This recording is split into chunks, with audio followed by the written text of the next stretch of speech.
నమస్తే శ్రీనివాస్ గారు. నమస్తే జయ గారు. శ్రీనివాస్ గారు, మనం వంటింట్లో ఉపయోగించే ఆయిల్ గురించి ఈరోజు మాట్లాడుకుందామండి. ఇదివరకు ఒక టైప్ ఆఫ్ ఆయిల్స్ వాడేవాళ్ళం, ఇప్పుడు వేరే టైప్ వాడుతున్నాం.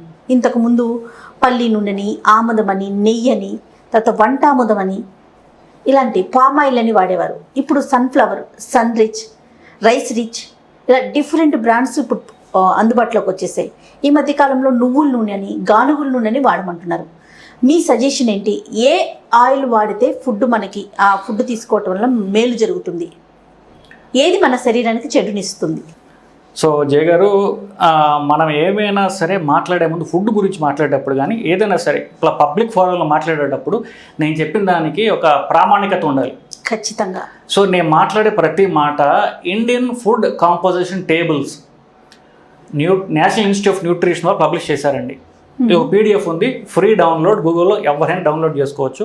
లాస్ట్ దానిలో 42 టేబుల్స్ ఉంటాయి. లాస్ట్ టేబుల్ ఈ ఆయిల్స్ మీద వాడు 10-12 ఆయిల్స్ని ఎక్స్టెన్సివ్గా అనలైజ్ చేసి అన్ని ఆయిల్స్ కాంపోజిషన్ దానిలో సాచురేటెడ్, నాన్ ఫ్యాట్ సాచురేటెడ్ అన్ని దానిలో రాసి ఉంటాయి.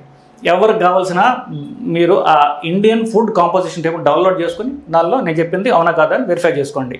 నెంబర్ 1. నెంబర్ 2, ఈ ఆయిల్స్ మీద లేటెస్ట్ రీసెర్చ్ ఎక్కువ చేసిన ఒక సైంటిస్ట్ పేరు నీనా టికోల్స్, NINA, నీనా, TICHOLZ, నీనా టికోల్స్. ఆవిడ యూట్యూబ్ వీడియోస్ ఉన్నాయి, వెజిటబుల్ ఆయిల్స్ అని ఆవిడ వీడియోస్ ఉన్నాయి, అవి చూడండి.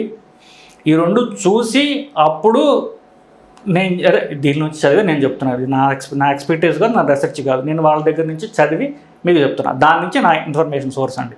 ఇప్పుడు మీరు అడిగిన క్వశ్చన్కి వద్దాం. మన ట్రెడిషనల్ ఆయిల్స్ వేరు, ఇప్పుడు వచ్చిన ఆయిల్స్ వేరు, టోటల్గా మారిపోయాయి. సోర్స్ మారిపోయింది. అంతకుముందు యానిమల్ బేస్డ్ ఆయిల్స్ ఉండేవి, మిల్క్ బేస్డ్ ఆయిల్స్ ఇండియాలో ఎస్పెషల్లీ. పాలు నుంచి గేదె పాలైనా ఆవు పాలైనా దాని నుంచి వచ్చినటువంటి ఆయిల్స్ని వాడేవాళ్ళు. అంటే నెయ్యి, వెన్న ఇట్లాంటివి వాడేవాళ్ళం. ఇప్పుడు ప్లాంట్ బేస్డ్ మారిపోయింది. Sunflower, flower based, flower seed based, flower కాదు. సో ఫ్లవర్ సీడ్ బేస్డ్ అంటే sunflower, safflower, rice bran oil, ఇట్లా వెజిటబుల్స్ మీద ఆయిల్స్ కింద వెళ్ళిపోయింది. సో అది మంచిదా, ఇది మంచిదా? ఇప్పుడు కొత్తగా ఈవెన్ గైడ్ లైన్స్లో కూడా ఈ ప్లాంట్ బేస్డ్ ఆయిల్స్ బెటర్ అని నేను మా పేషెంట్ మొన్నటిదాకా చెప్పాను, అందరు డాక్టర్లు అదే చెప్తున్నారు. ఓకే, అందరికీ ఒకటే చెప్తున్నాను. నేను చెప్పిన సోర్సెస్లో మీరు తిరిగి చూసుకోండి. సాచురేటెడ్ ఫ్యాట్ బెటరా, నాన్ సాచురేటెడ్ ఫ్యాట్ బెటరా అని ఎక్స్టెన్సివ్ డిస్కషన్స్ ఉన్నాయి. మన ఫోరంలో అంత డెప్త్ మనం డిస్కస్ చేయగల. జనరల్గా ఇప్పుడు లేటెస్ట్గా 2019 ప్రకారం ఏం చెప్తున్నారంటే సాచురేటెడ్ ఫ్యాట్ ఈజ్ బెటర్, అంటే animal based fat is better. నెయ్యి, నూనె, వెన్న ఇలాంటివి మంచివి. ఈ ప్లాంట్ బేస్డ్ ఏవైతే వచ్చాయో అవన్నీ హానికరమైనవి. మరి ఇంతమంది ఇంత అడ్వర్టైజ్ ఎందుకు చేస్తున్నారు అంటే అవి చీప్ కాబట్టి. ఇప్పుడు పల్లి నూనె కానీ, నువ్వుల నూనె కానీ, సన్ఫ్లవర్ గింజల నుంచి తీసే నూనె కానీ హానికరం అంటున్నారు. అన్నీ హానికరం అండి. ఎందువల్లంటే omega-6 అనేటటువంటి ఒక పదార్థం దాంట్లో ఎక్కువ ఉంటుంది. సో అది ఉండటం వల్ల మనకి శరీరంలో ఇన్ఫ్లమేషన్, అంటే కొంతమంది చూడండి తెలియని ఒళ్ళు నొప్పులు, మామూలు టెస్ట్లన్నీ బాగానే ఉంటాయి, ఇన్ఫ్లమేషన్ ఎక్కువ ఉంటుంది వాళ్ళలో, ఎస్పెషల్లీ కొంచెం లావుగా ఉండే వాళ్ళకి ఇన్ఫ్లమేషన్ ఎక్కువ ఉంటుంది. HSCRP అనేది చూస్తే ESR, HSCRP ఎక్కువ ఉంటాయి. అంటే బాడీలో ఇన్ఫ్లమేషన్ ఉంది, ఎప్పుడు ఏదో జ్వరం వచ్చినట్టుగా, నీరసంగా ఉండటము, ఇట్లా ఇన్ఫ్లమేషన్ పెంచుతాయి. పెంచే సబ్స్టెన్సెస్ omega-6 ఫ్యాటీ యాసిడ్స్. అవన్నీ కూడా ఈ ప్లాంట్ బేస్డ్ వాటి సన్ఫ్లవర్ ఆయిల్, మస్టర్డ్ ఆయిల్ వీటిల్లో అధికంగా ఉంటాయి అవి. సో అవి తినడం వల్ల ఇవి పెరుగుతాయి. మనకి ఆ ఇన్ఫ్లమేటరీ ఎక్కువ, మనకి ఒళ్ళు నొప్పులు రావడము, ఫీవరిష్గా ఉండటం ఇవన్నీ ఎక్కువ ఉంటాయండి. సో మరి ఇవి ఎందుకు అడ్వర్టైజ్ చేస్తున్నారు? ఇవి చీప్ కాబట్టి. ఇప్పుడు మీరు యానిమల్ పాలు తీసుకుని దాంట్లోంచి వెన్న తీసి కమర్షియల్ స్కేల్లో, మీరు రెస్టారెంట్స్లో, పెద్ద పెద్ద హోటల్స్లో కమర్షియల్ స్కేల్లో అంత వెన్న ప్రొడ్యూస్ చేయడం అనేది కాస్ట్లీ ప్రొసీజర్. అలా కాకుండా ప్లాంట్ బేస్డ్ అనుకోండి, ఎకరాల తరబడి మీకు పంటలు పండించేసేయచ్చు. సన్ఫ్లవర్ కానీ, గ్రౌండ్ నట్ కానీ ఎకరాల తరబడి పండించేసి దానిలో ఆయిల్ చేయడం చీపర్. మీరు టన్నుల కొద్ది ఆయిల్ ప్రొడ్యూస్ చేయొచ్చు. సో వంటడానికి వీళ్ళకి చీప్గా దొరుకుతుంది అది. రెస్టారెంట్స్లో, ఇంట్లో కాదు, రెస్టారెంట్స్లో it is cheaper to cook with a vegetable oil. Even ఇంట్లో అయినా సరే మనకు పాలు కావాలంటేనే చాలా ఇబ్బంది పడుతున్నాము. డైరెక్ట్గా గేదె పాలు కాకుండా ప్యాకెట్ పాలు అవైలబుల్గా ఉంటున్నాయి, అందరికి దొరకట్లేదు కదండి. సో అది కాస్ట్లీ. మన ఇంట్లో వేరే నలుగురం బడ్జెట్కి పర్వాలేదు మనకి. కానీ ఇప్పుడు కమర్షియల్ ఫుడ్ ఇండస్ట్రీకి ఏంటంటే వాళ్ళకి హెల్త్ కాదు, వాళ్ళకి డబ్బు కావాలి. సో లాభాలు కావాల్సి వచ్చినప్పుడు చీపర్ ప్రొడక్ట్స్ తీసుకుంటారు వాళ్ళు. ఇది ఎక్కడైనా సరే బిజినెస్ ఉంటే కదా మీ ప్రొడక్ట్స్ మీరు తెచ్చుకునే ముడి సరుకు చీప్గా ఉండాలి, అమ్మేది ఎక్కువగా అమ్మాలి మీరు. సో చీప్గా వచ్చేది ఏంటి? Vegetable oils sir cheaper. అందుకని మీరు చూడండి సన్ఫ్లవర్ ఆయిల్ మీద సన్ఫ్లవర్ ఆయిల్ వాడండి హార్ట్ అటాక్ తగ్గుతుందని చెప్పేసి ఎక్స్టెన్సివ్లీ అడ్వర్టైజ్డ్. ఎందుకు advertised? They are based on American advertisement data. 1960లో అప్పుడు హార్ట్ డాక్టర్లు తక్కువ, నాలెడ్జ్ తక్కువ. సో అమెరికన్ హార్ట్ అసోసియేషన్ అనేది చాలా చిన్నగా ఉండేది, ఒకే రూమ్లో ఉండేది, ఎక్కువ డబ్బులు లేవు వాళ్ళకి, హార్ట్ జబ్బులు తక్కువ, వాళ్ళకి నాలెడ్జ్ లేదు.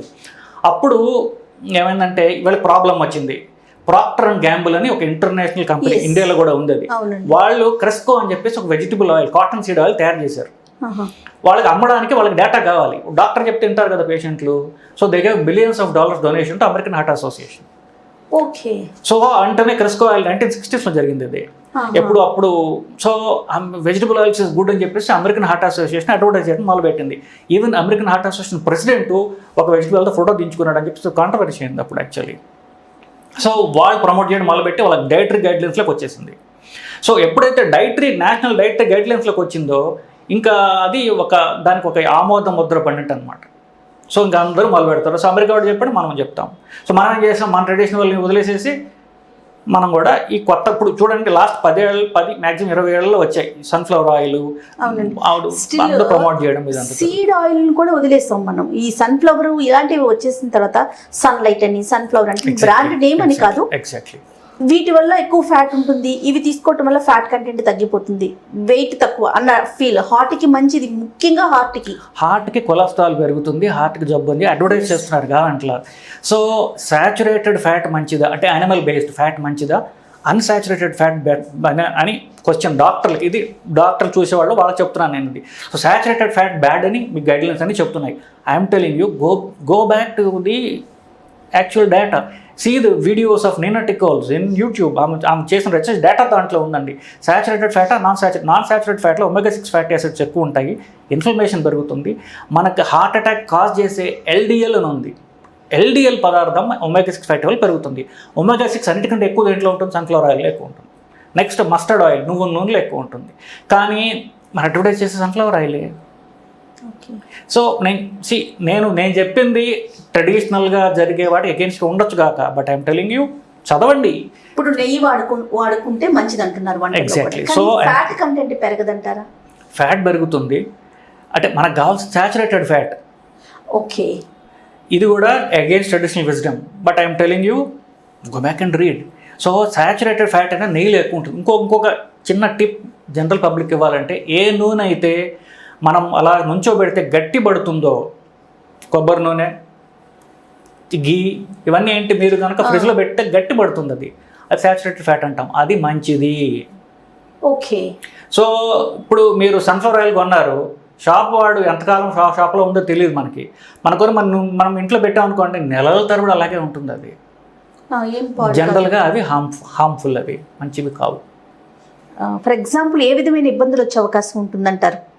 అదే నేను చెప్తున్నా. సో ఈ అన్సాచురేటెడ్ ఫ్యాటీ యాసిడ్స్ తినటం వల్ల వీటిల్లో టెక్నికల్గా చెప్తున్నాను, ఒమేగా-6 ఫ్యాటీ యాసిడ్స్ ఎక్కువ ఉంటాయండి. దానివల్ల స్మాల్ డెన్స్ ఎల్డిఎల్ అనేది హార్ట్ అటాక్స్ కాజ్ చేస్తుంది. దానిలో స్మాల్ డెన్స్ ఎల్ అనేది ఇంకా హార్ట్ అటాక్స్ కాజ్ చేస్తుంది, అది పెరుగుతుంది వీటి వల్ల. సో ప్లాంట్ బేస్డ్ ఆయిల్స్ వల్ల ఇన్ఫ్లమేషన్ పెరుగుతుంది, ఒమేగా-6 ఫ్యాటీ యాసిడ్స్ పెరుగుతాయి, అది మీకు హానికరము. సో కొలెస్ట్రాల్ పెరుగుతుంది ఒకటి, ఇన్ఫ్లమేషన్ పెరగడం వల్ల హార్ట్ అటాక్స్ వస్తాయి. అది టెక్నికల్ పాయింట్స్, ఎవరైనా డాక్టర్స్ ఉంటే వాళ్ళు తెలుస్తుంది. సో రక్తనాళాల కొలెస్ట్రాల్ ఉండొచ్చు కాక, కానీ దాంట్లో ఇన్ఫ్లమేషన్ ఉంటే అది హార్ట్ అటాక్ కాజ్ చేస్తుంది. అది కాజ్ చేసేది ఒమేగా-6 fatty acids. They are there in animal based కాకుండా ఈ plant based, nut based oils ఇవి ఎక్కువ ఉంటాయి. ఓకే, ఫైనల్గా మీరు ఏం సజెస్ట్ చేస్తారు? Go back to traditional oils. Best oil for cooking is ghee, వెన్న నూనెతో వండుకోండి. కొంతమంది ఏంటంటే సాలడ్ డ్రెస్సింగ్ చేస్తారు, వాటికి కొంతవరకు మంచిది అంటే olive oil is okay, coconut oil is okay. మీకు కొంతమంది ఇప్పుడు నెయ్యితో కాస్ట్లీ అనుకున్నప్పుడు ఆలివ్ ఆయిల్ వాడుకోవచ్చు, కోకోనట్ ఆయిల్ వాడుకోవచ్చు. ఆలివ్ ఆయిల్ ఓకే అంటారా? Olive oil is okay. Unsaturated fat ఉండదు దీనిలో, మోనో అన్సాచురేటెడ్ ఫ్యాట్ ఉంటుంది, అది కొంతవరకు better. Coconut oil is okay, but మిగతావి అంతా మంచివి కావండి. Best is ghee, next is coconut oil, third is olive oil. ఈ 3 ఆయిల్స్ వాడుకోవచ్చు. అయితే ఫైనల్గా మనం ఈ వీడియో ముగించే ముందు ఒక చిన్న సజెషన్ ఏంటంటే, మన ప్రేక్షకులందరూ కూడా పంటతో పాటు పాటిని కూడా అభివృద్ధి చేసుకోవాలి. అప్పుడు మాత్రమే మనకి కావాల్సిన క్వాంటిటీ ఆఫ్ గీ మనం పొందగలుగుతాం. ఎగ్జాక్ట్లీ. మీరు ఇంట్లో మీరు చేసుకోగలిగితే, మీ ఇంట్లో మీరు పెంచుకోగలిగితే సంతోషం. సిటీలో ఉన్నారు, మీరు కనీసం మీ కొన్న పాలల్లోంచి మీరు కనుక వెన తీసుకోగలిగి ఇంట్లో వాడుకోగలిగితే అది అన్నిటికంటే మంచిది. బయట ఫ్రైడ్ ఫ్రూట్స్ చాలా చెడ్డవండి. మీరు అసలే వాళ్ళు వాడే ఆయిల్స్, సన్ఫ్లవర్ ఆయిల్ ఉంటాయి, వాటిని ఫ్రై చేస్తారు. ఫ్రై చేసి దాంట్లో ప్రిజర్వేటివ్స్ కూడా ఉంటాయి. సో ఇవన్నీ ఇంకా హానికరం. సో బయట తినే all fried fruits are bad. Avoid చేయడం మంచిదండి. ఇంట్లో ఉన్నవి, ఇంట్లో ఆయిల్స్ చేసుకుంటే కూడా ఇంట్లో తిన్న ఆయిల్స్ బెటర్. అవి కూడా వెన్న, నెయ్యి ఇట్లా చేసుకుంటే మంచిదండి. ఏదేమైనా పాడి పరిశ్రమ అభివృద్ధి జరిగితేనే ఇవన్నీ సాధ్యమవుతుంది. ఎగ్జాక్ట్లీ. రైట్ శ్రీనివాస్ గారు, నమస్తే అండి. Thank you.